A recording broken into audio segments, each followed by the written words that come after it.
உலகம் முழுவதும் உள்ள சன்லைஃப் தொலைக்காட்சி நேயர்களே, உங்கள் அனைவருக்கும் வணக்கம்.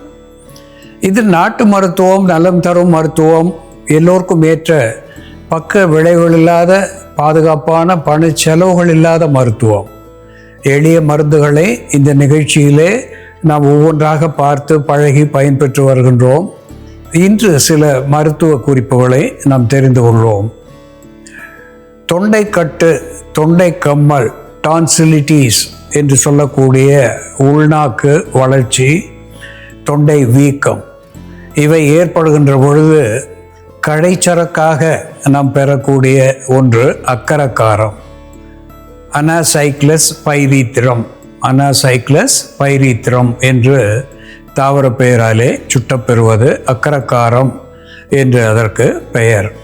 பைரித்ரின் என்று சொல்லக்கூடிய வேதிப்பொருள் அதில் இருக்கிறது.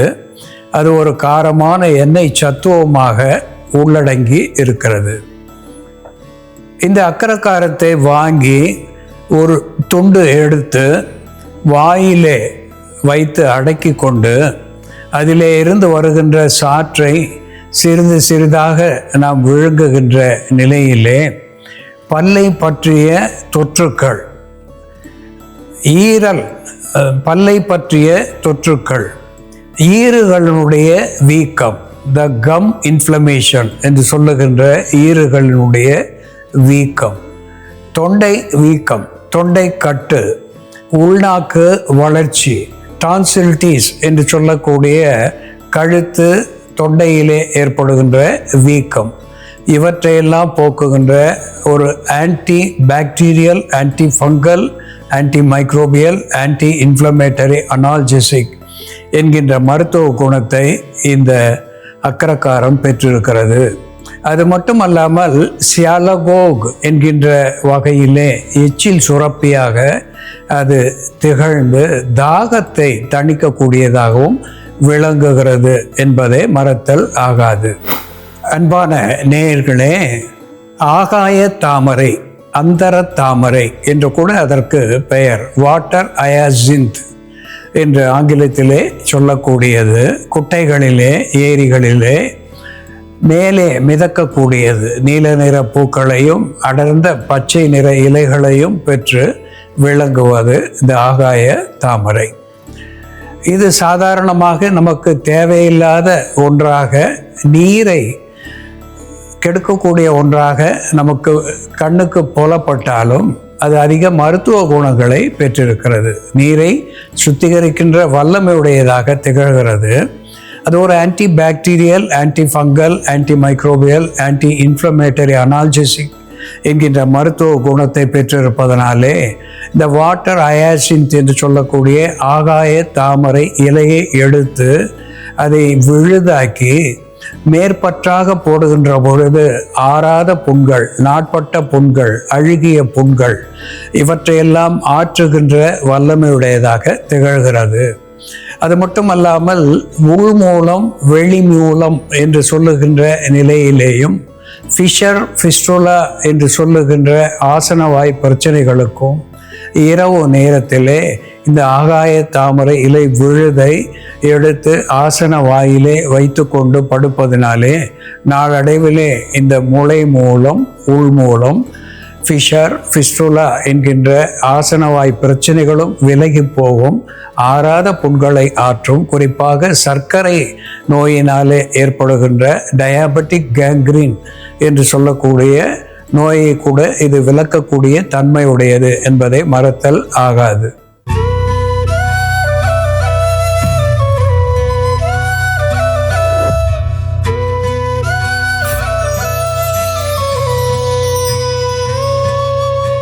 அன்பான நேயர்களே, அனிசோசிலஸ் கார்னோசஸ் என்று தாவர பெயராலே சுட்டப்பெறுவது, ஓமவல்லி என்று தமிழ் பெயரை பெற்றிருப்பது, கற்பூரவல்லி என்று இதற்கு இன்னொரு பெயர் உண்டு. அனிசோசிலஸ் கார்னோசஸ் என்று தாவர பெயராலே சுட்டப்பெறுவது ஓமத்தினுடைய தன்மையை இது உள்ளடக்கியதாக விளங்குகிறது. அதனுடைய மனமும் ஓமத்தை போலவே இருப்பதனாலே ஓமவல்லி இது ஒரு ஸ்டிமுலண்ட் என்று சொல்லக்கூடிய உள் உறுப்புகளை தூண்டக்கூடிய செய்கையை மருத்துவ குணமாக பெற்றிருக்கிறது. எக்ஸ்பெக்டோரண்ட் என்று சொல்லக்கூடிய வகையிலே கெட்டியான சளியை கரைத்து வெளித்தள்ளி சுவாச பாதையை சீர் செய்யக்கூடியதாக விளங்குகிறது. ஒரு அப்பிடைசர் என்று சொல்லக்கூடிய வகையிலேயும் கார்மினேட்டிவ் என்று சொல்லக்கூடிய வகையிலேயும் அகட்டு வாயு அகற்றி வயிற்றிலே இருக்கின்ற வாயுவை வெளித்தள்ளி பசி தூண்டியாகவும் விளங்குகிறது. இளஞ்சிறார்களுக்கு இந்த ஓமவல்லி இலையினுடைய சாறு ஒரு சில சொட்டுக்கள் தேனோடு கொடுக்கின்ற பொழுது அவர்களுடைய நெஞ்சக சளியை கரைத்து வெளித்தள்ளக்கூடியதாக விளங்குகிறது. அவர்களுக்கு கொடுக்கின்ற நிலையிலே அவர்கள் வாந்தி மூலமாக அந்த சளியை வெளியே கொண்டு வரக்கூடிய ஒரு மருந்தாக ஓமவல்லி விளங்குகிறது. இதனோடு பெட்டல் லீஃப் என்று சொல்லக்கூடிய வெற்றிலை, மெல்லிலை என்று கூட இதற்கு பெயர். இந்த வெற்றிலை ஒரு காரத்தன்மையுடையது. அதனோடு கூட இது ஒரு anti bacterial, anti fungal, anti microbial என்கின்ற மருத்துவ குணத்தை பெற்றிருப்பதனாலே இந்த பேட் ஓடர் என்று சொல்லக்கூடிய வாய் துர்நாற்றத்தை இந்த வெற்றிலை மெல்லுவதனாலே போக்கக்கூடிய ஒன்றாக விளங்குகிறது.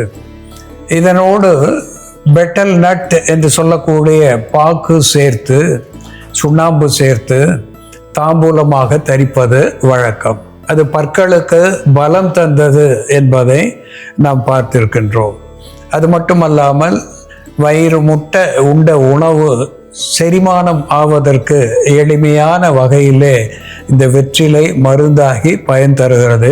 இருமல், சளி இவற்றை போக்கக்கூடியதாக விளங்குகிறது. மேற்பற்றாக இதை விளக்கெண்ணெயிலோ வேறு ஏதேனும் எண்ணெயிலோ இட்டு வதக்கி போடுகின்ற நிலையிலே வலி வீக்கத்தை கரைக்கின்ற ஒன்றாக விளங்குகிறது. வெற்றிலை சாறு மேல்பற்றாக போடுகின்ற பொழுது கொசுக்கடி, பூச்சிக்கடி இவற்றிலே இருந்து நமக்கு ஒரு ஆன்டிடோட் என்கின்ற வகையிலே விஷ நீக்கியாக பயன் தருகிறது.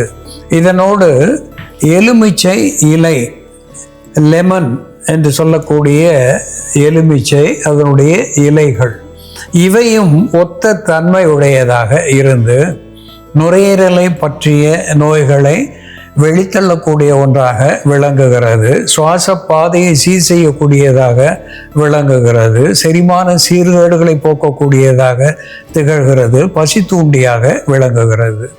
இந்த ஓமவல்லி, வெற்றிலை, எலுமிச்சை இலை இவை மூன்றும் ஒத்த மருத்துவ குணங்களை உடையதாக இருப்பது. இவை எப்படி மருந்தாகிறது என்று செயல்முறையிலே பார்ப்போம், வாருங்கள். நேயர்களே, நாம இன்னைக்கு வெற்றிலை, கற்பூரவல்லி இலை மற்றும் எலுமிச்சை இலையை பயன்படுத்தி நுரையீரல் மற்றும் கல்லீரலில் தேங்கியுள்ள கழிவுகளை வெளித்தள்ளி உடலுக்கு வன்மை தரக்கூடிய ஒரு மருந்து, இம்யூனிட்டியை பூஸ்ட் பண்ணக்கூடிய ஒரு மருந்து எப்படி தயார் பண்றதுன்னு பார்க்கலாம்.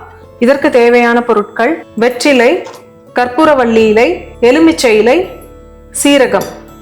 பாத்திரத்துல கொஞ்சம் நீர் விட்டு கொதிக்க வச்சுக்கலாம். நம்ம ஏற்கனவே சீரகம் இங்க தண்ணியில ஊற வச்சிருக்கோம். சீரகம் ஒரு 3 மணி நேரம் அளவுக்கு நம்ம தண்ணியில ஊற வச்சிடணும். ஊற வச்ச சீரக தண்ணியை மட்டும் இதோட நம்ம சேர்த்துக்கலாம். சீரகம் ஊற வைக்கலன்னா டைரக்டா இதுல சேர்த்து அப்படியே கொதிக்க வச்சுக்கலாம். நம்ம இது வாரம் ஒரு முறை நம்ம குடிச்சிட்டு வரும் பொழுது நம்ம நுரையீரல்ல தேங்கியுள்ள அதிகப்படியான சளியை வெளித்தள்ளக்கூடிய மருந்தா இருக்கும். அதே போல கல்லீரலில் தேங்கியுள்ள பித்தத்தினால் உண்டாகக்கூடிய கழிவுகள் இது எல்லாமே வெளியேறும். உடலுக்கு கழிவுகள் அதிகமா இருக்கும் பொழுது சோர்வு உண்டாகும். அந்த கழிவுகளை நீக்குவது மூலமா இது சோர்வை நீக்கி புத்துணர்ச்சி தரக்கூடிய ஒரு மருந்தா இருக்கும்.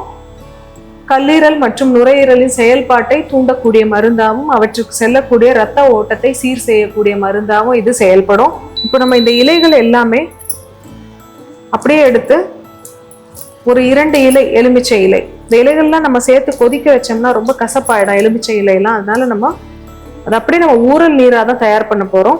இரவு தூங்க போகும்போது நம்ம இந்த மாதிரி தயார் பண்ணி வச்சிடணும். கற்பூரவல்லி இலை இப்படி ஊறல் நீரா நம்ம எடுக்கும் பொழுது நமக்கு நெஞ்செரிச்சல் போன்ற பிரச்சனைகள் வராம இருக்கும். மைல்டாவும் இருக்கும். குழந்தைகளுக்கும் நம்ம கொடுக்கலாம். கஷாயமா எடுக்கும்போது கொஞ்சம் ஸ்ட்ராங்கா இருக்கும். நமக்கு தொற்று, நுரையீரல் தொற்று அல்லது கல்லீரல் பிரச்சனைகள் ஏதாவது இருந்ததுன்னா நம்ம கஷாயமா எடுத்துக்கலாம்.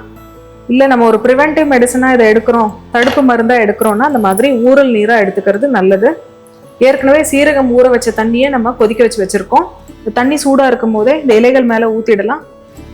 இது ஒரு 60 ml அளவுக்கு நம்ம எடுத்தோம்னா போதும். இந்த இலைகள் நல்லா தண்ணியில் மூழ்கிற வரைக்கும் தண்ணி விட்டு இதை மூடி வச்சிடணும். இரவு நேரத்தில் நம்ம இதை மூடி வச்சுட்டு காலையில் எழுந்து இந்த தண்ணியை மட்டும் வடிகட்டி குடிக்கணும். இந்த இலைகளை விட்டுட்டு இந்த தண்ணியை மட்டும் நம்ம வடிகட்டி குடிக்கும் பொழுது, அப்படி குடிச்சிட்டு வரும்பொழுது நமக்கு கல்லீரல்ல தேங்கியுள்ள அதிகப்படியான பித்தத்தை வெளித்தள்ளக்கூடிய மருந்தாகவும் பித்தப்பை கற்கள் வராம தடுக்கக்கூடிய மருந்தாகவும் செயல்படும்.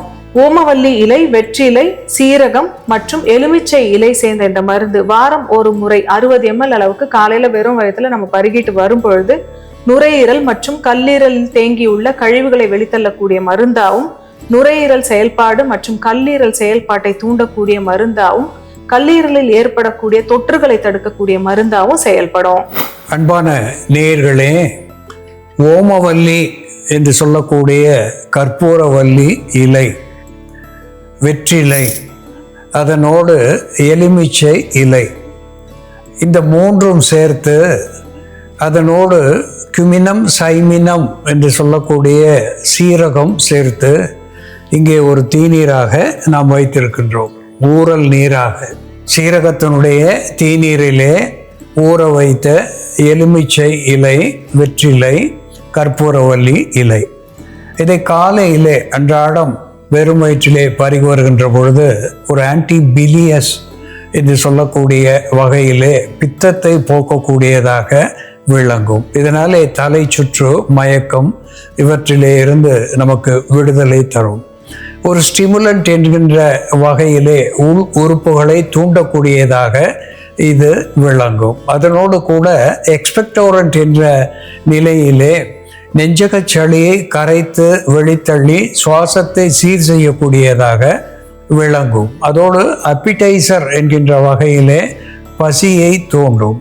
அதோடு டைஅப்ரோட்டிக் என்கின்ற வகையிலே வியர்வையை தூண்டி உடலுடைய உஷ்ணத்தை குறைக்கக்கூடியதாகவும், தோலிலே இருக்கின்ற அடைப்புகளை போக்கி தோல் நோய் வாராமல் இருக்கக்கூடிய ஒன்றாகவும் இது விளங்குகிறது. எச்சிலை சுரக்க செய்யக்கூடிய ஒன்றாக சியாலகோக் என்கின்ற வகையிலேயும் இது பயன் தந்து எச்சிலை சுரக்க செய்கிறது, தொண்டை புண்களை ஆற்றுகிறது, பசியை தூண்டுகிறது, குருதி ஓட்டத்தை சீர் செய்கிறது. பிளட் தின்னர் என்கின்ற வகையிலே எங்கேனும் அடைப்பு இருந்தால் அதை சரி செய்யக்கூடிய ஒரு அருமருந்தாக இது விளங்குகிறது. உடல் வலியை போக்கக்கூடியதாக திகழ்கிறது.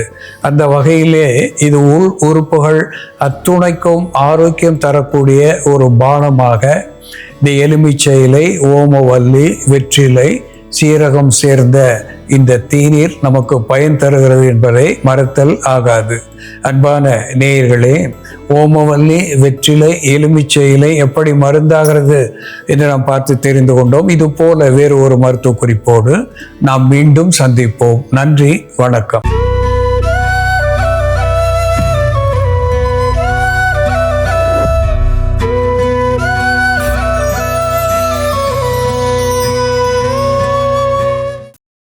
இன்னும் பல வீடியோக்களை காண சன் லைஃப் சேனலை சப்ஸ்கிரைப் பண்ணுங்க.